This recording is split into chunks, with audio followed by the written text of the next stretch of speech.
আমন্ত্রণ এসটিভি প্রবাস সংবাদের সঙ্গে আছে আমি আলফিরুনা। শুরুতেই শিরোনাম। আস্থা পুনর্নির্মাণে এবারের সফর, জানালেন ডোনাল্ড লু। দুর্নীতি প্রতিরোধে একসঙ্গে কাজ করবে দুদেশ, দ্বিপাক্ষিক সম্পর্ক উন্নয়নের আলোচনা। যুদ্ধ নয়, শান্তি চায় বাংলাদেশ, আইসিপিডি সম্মেলনে প্রধানমন্ত্রী। রোহিঙ্গা ফেরত ও ফিলিস্তিনিদের নিরাপত্তায় জাতিসংঘকে ব্যবস্থা নেওয়ার তাগিদ। জিম্মি নাবিকদের মুক্তির অর্থ পরিশোধ করেছে বিমা কোম্পানি। ভবিষ্যতে নৌ পরিবহন দপ্তর ও আন্তর্জাতিক মেরিটাইমের নির্দেশনা মেনে চলার পরামর্শ।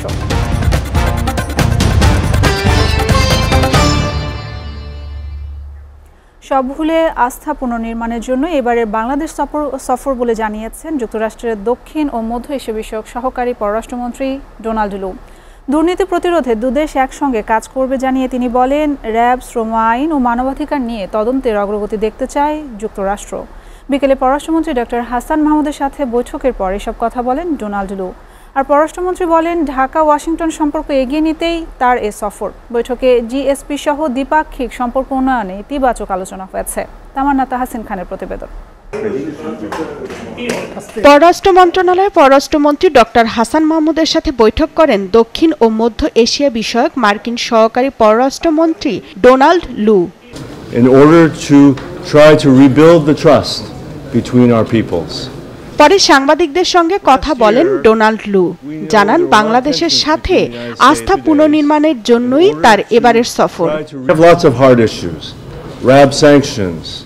র্যাব, শ্রম আইন ও মানবাধিকার নিয়ে তদন্তের অগ্রগতি দেখতে চায় যুক্তরাষ্ট্র। দুর্নীতি প্রতিরোধে দুদেশ একসঙ্গে কাজ করবে। আর পররাষ্ট্রমন্ত্রী ডক্টর হাসান মাহমুদ বলেন, দ্বিপাক্ষিক স্বার্থ সংশ্লিষ্ট নানা বিষয়ে আলাপ হয়েছে, তবে নির্বাচন, মানবাধিকার, র্যাব ও ভিসা নীতি নিয়ে আলাপ হয়নি। তিনি বলেছেন, ইউএস অত্যন্ত টায়ারলেসলি তারা কাজ করছেন যে যাতে গাজায় যুদ্ধবিরতি কার্যকর হয়। সাথে নির্বাচন নিয়ে, মানবাধিকার নিয়ে কোনো আলোচনা হয়নি। আমরা সম্পর্ককে এগিয়ে নিয়ে যাওয়ার লক্ষ্যেই পজিটিভ বিষয়গুলো নিয়ে আলোচনা করেছি। স্যাংশন দেওয়ার প্রক্রিয়াটাও অনেক লম্বা ছিল, উইথড্রয়ালের প্রক্রিয়াটাও একটু লম্বা, তবে এই নিয়ে বিস্তারিত আলোচনা হয়নি। তারা জিএসপি ফ্যাসিলিটি বাংলাদেশকে আবার দিতে চায়। এর আগে রাষ্ট্রীয় অতিথি ভবন পদ্মায় পররাষ্ট্র সচিব মাসুদ বিন মোমেনের সাথে মধ্যাহ্ন ভোজ ও রুদ্ধদ্বার বৈঠক করেন ডোনাল্ড লু। দুপুরে সচিবালয়ে পরিবেশ, বন ও জলবায়ু পরিবর্তন বিষয়ক মন্ত্রী সাবের হোসেন চৌধুরীর সাথে বৈঠক করেন মার্কিন সহকারী পররাষ্ট্রমন্ত্রী। বৈঠকের পর সাংবাদিকদের ডোনাল্ড লু জানান, জলবায়ু পরিবর্তন মোকাবেলায় যুক্তরাষ্ট্র ও বাংলাদেশ একসাথে কাজ করতে আগ্রহী। We're excited about the cooperation we're doing in the space of climate change, and we're doing much more in the future. আর পরিবেশ মন্ত্রী বলেন, বৈঠকে নির্বাচনের আগের বিষয় নিয়ে কোনো আলোচনা হয়নি। যে বিষয়গুলিতে আমাদের অবস্থানগুলো অভিন্ন, যেমন জলবায়ু পরিবর্তন এবং সেটার অভিঘাত মোকাবেলার ক্ষেত্রে বাংলাদেশ এবং আমেরিকা আরো কিভাবে কাজ করতে পারে, মূলত আমরা সেটা নিয়ে আলাপ করেছি। টেকসই উন্নয়নের সুফল যেন প্রান্তিক জনগোষ্ঠী পায়, সে বিষয়ে উন্নয়ন সহযোগী হিসেবে যুক্তরাষ্ট্র পাশে থাকতে চায় বলেও জানান সাবের হোসেন চৌধুরী। চাহিদাটা ছিল $1 বিলিয়ন, এখন চাহিদাটা চলে যাচ্ছে $1 ট্রিলিয়ন। তামান্না তাহসিন খান, এসটিভি, ঢাকা। বাংলাদেশ থেকে রোহিঙ্গাদের ফিরিয়ে নেওয়া ও ফিলিস্তিনিদের নাগরিকদের নিরাপত্তায় দ্রুত জাতিসংঘকে ব্যবস্থা নেওয়ার তাগিদ দিয়েছে প্রধানমন্ত্রী শেখ হাসিনা।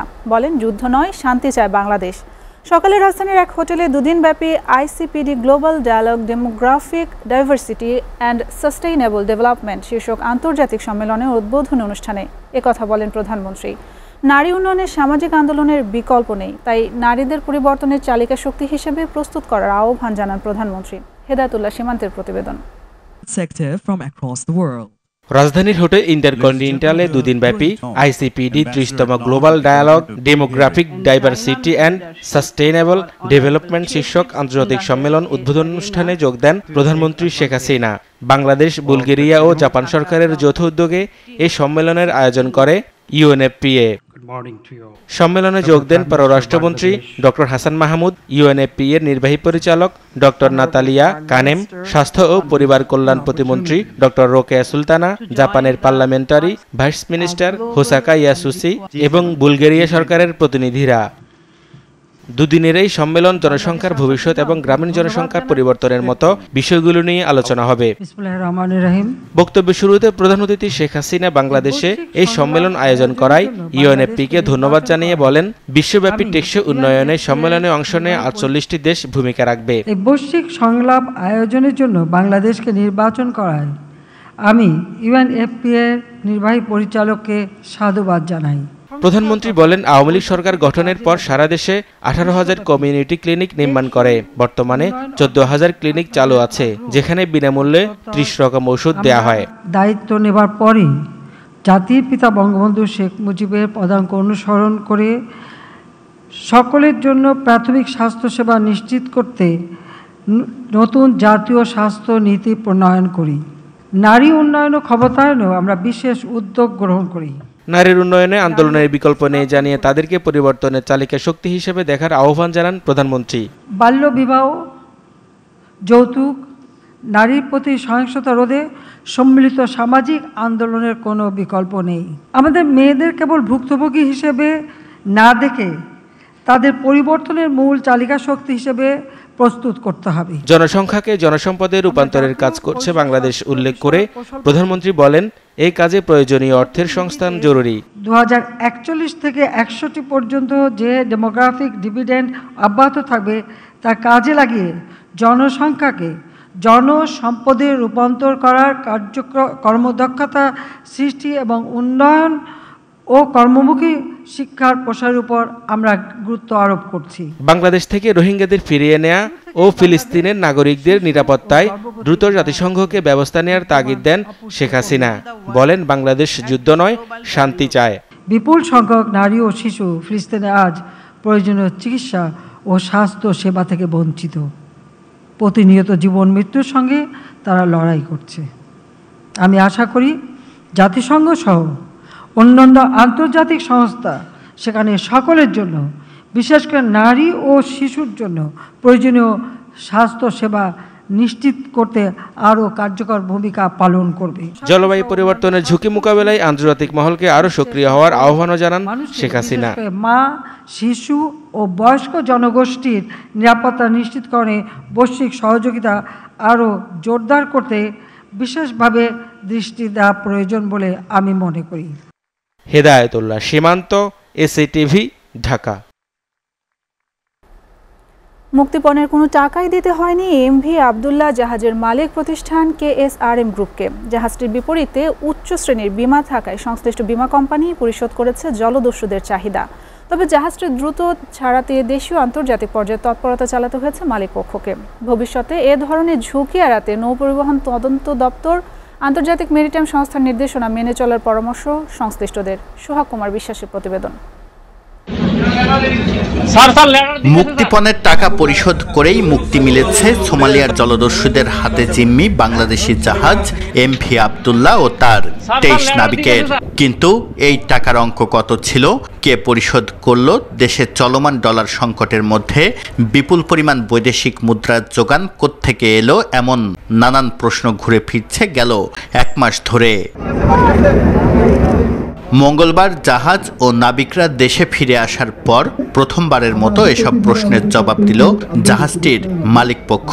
তাদের দাবি, উচ্চ শ্রেণীর বিমা থাকায় মুক্তিপণের টাকা পরিশোধ করেছে সংশ্লিষ্ট বিমা কোম্পানি। অর্থনৈতিকভাবে আমাদের যে ক্ষতি যেটা হয়েছে এটা অনেকটা আমরা কভার করতে পেরেছি বিমার কারণে, এবং এটা একটা ফার্স্ট ক্লাস বিমা। এবং আমাদের এখানে যেমন নাকি কি বলে ফার্স্ট ক্লাস, থার্ড ক্লাস, অনেক কিছু থেকে 500 টাকাও গাড়ির বিমা করতে পারেন, 25,000 টাকাও করতে পারেন। আমরা 25,000 টাকা করেছি। সো এভরিথিং ইজ কাভার্ড, আলহামদুলিল্লাহ। মুক্তিপণের টাকা বিমা কোম্পানি পরিশোধ করলেও এই প্রক্রিয়া একেবারে সহজ ছিল না। অপেক্ষাকৃত কম সময়ের মধ্যে জাহাজ ও নাবিকদের মুক্ত করতে তৎপরতা চালাতে হয়েছে পুরো 33 দিন ধরে। আগের অভিজ্ঞতাটা আমাদেরকে যেটা করেছে সেটা হচ্ছে আমরা একটা সিস্টেমটা জানতাম যে মানে কিভাবে কি প্রসেসটা ফলো করা হবে, ওটার একটা আইডিয়া আমাদের ছিল, যার কারণে আমাদের স্ট্রাকচারালি চলতে খুব সুবিধা হয়েছে। আপনারা নিজেরাও দেখেছেন যে আমরা ফ্যামিলির সাথে কমিউনিকেশনের জন্য 2 জনকে অ্যাসাইন করে রেখেছিলাম, ফরেন বডিগুলোর সাথে নেগোসিয়েশন করারও মানুষ ছিল। এটা যদিও দুর্ভাগ্যজনক যে ঘটনাটা ঘটেছে, কিন্তু 30 দিনের মধ্যে এত দ্রুত সময়ে একটা সমাধানে চলে আসা, এটাও আমাদের একটা মানে সৌভাগ্যর ব্যাপার। এমভি আব্দুল্লাহ জাহাজটি মোজাম্বিক থেকে দুবাই যাওয়ার পথে পাইরেসি সংক্রান্ত বীমা করা হয়েছিল যুক্তরাজ্য ভিত্তিক প্রতিষ্ঠান বার্কলি কোম্পানির সাথে।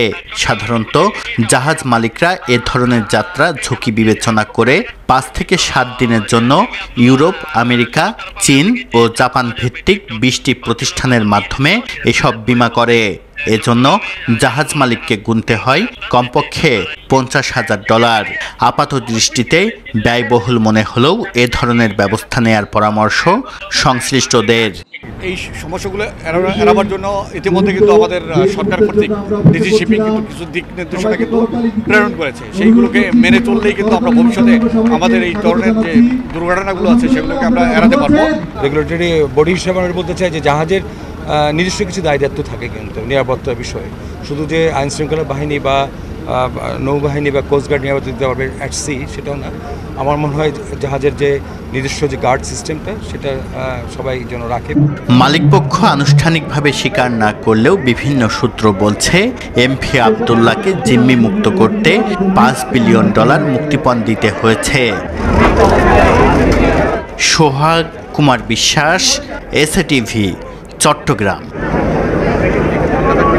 মালয়েশিয়ার ইমিগ্রেশন বিভাগ নিলাই এবং সেরেম্বানে অভিযান চালিয়ে 55 অবৈধ অভিবাসী কর্মীদের গ্রেফতার করেছে দেশটির immigration. State immigration director Kenneth তান আই কিয়াং বলেন, সোমবার থেকে শুরু হওয়া মোট 27টি স্থানে 2 দিনের অভিযানে 200 বিদেশি কর্মীদের কাগজপত্র পরীক্ষা নিরীক্ষা করা হয়। এর মধ্যে 30 জন ইন্দোনেশিয়ান, 11 জন বাংলাদেশি, 6 জন ভিয়েতনাম ও মিয়ানমারের এবং 2 জন পাকিস্তানি। গ্রেফতারকৃতদের মধ্যে 10 জন মহিলা এবং 1 বছরের শিশু ছিল একটি। অভিযানে 5 জন ইন্দোনেশিয়ান পুরুষ পালানোর চেষ্টা করেছিল, কিন্তু অল্প ধাওয়া করার পরে ধরা পড়ে যায়। সেখানে তিনি উল্লেখ করেছেন যে 12 জন স্থানীয় নাগরিক যারা এই অবৈধ কর্মীগুলোকে নিয়োগ দিয়ে রেখেছে তাদেরকে তদন্ত করে বিচার করা হবে। যুক্তরাষ্ট্রের নিউ ইয়র্কে পুলিশের গুলিতে নিহত 19 বছর বয়সী বাংলাদেশি কিশোর উইন রোজারিও হত্যার খবর এবার প্রধান শিরোনামে এলো সিএনএনের। হত্যার 1.5 মাস পেরোনোর পর পুলিশের বডি ক্যামের ফুটেজ দেখে বিস্মিত হচ্ছেন সবাই। এতে নীরবতা ভাঙল বিশ্বখ্যাত সংবাদ মাধ্যমটি, যেন মানবতার পক্ষে দাঁড়ালো যুক্তরাষ্ট্রের বৃহৎ গণমাধ্যম। বাংলাদেশি কিশোর উইন রোজারিওকে মা ও ভাইয়ের সামনে গুলি করে হত্যা করে পুলিশ। বাংলাদেশি কিশোর উইন রোজারিওকে গুলি করে হত্যার পর গত 27 মার্চ নিউ ইয়র্কের কুইন্সে ওজন পার্কে নিজ বাসায় ঢুকে মা ও ভাইয়ের সামনে উইন রোজারিওকে গুলি করে। ভিডিও ফুটেজ প্রকাশের পর তা দেখে সবাই মনে প্রশ্ন জাগে, কেন তাকে গুলি করলো পুলিশ? মায়ের কোনো আকুতি কাকুতি শোনেনি আইন শৃঙ্খলা রক্ষাকারী বাহিনী। সিএনএন বলছে, একজন মানসিক অসুস্থ কিশোরকে সহায়তা করতে গিয়ে তাকেই গুলি করে মেরেছে পুলিশ। মাত্র 2 মিনিটে 4টি গুলি করা হয় তাকে।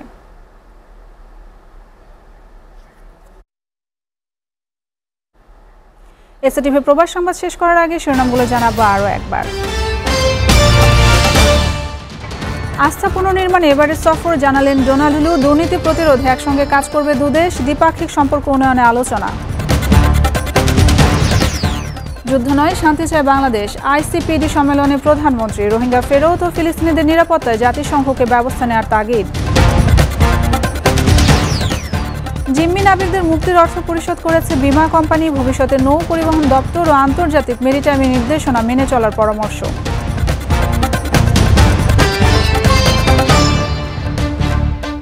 এই ছিল এসএটিভি প্রবাস সংবাদ। এসএটিভির সবশেষ সংবাদ জানতে ভিজিট করুন www.satv.tv। ধন্যবাদ এতক্ষণ সঙ্গে থাকার জন্য।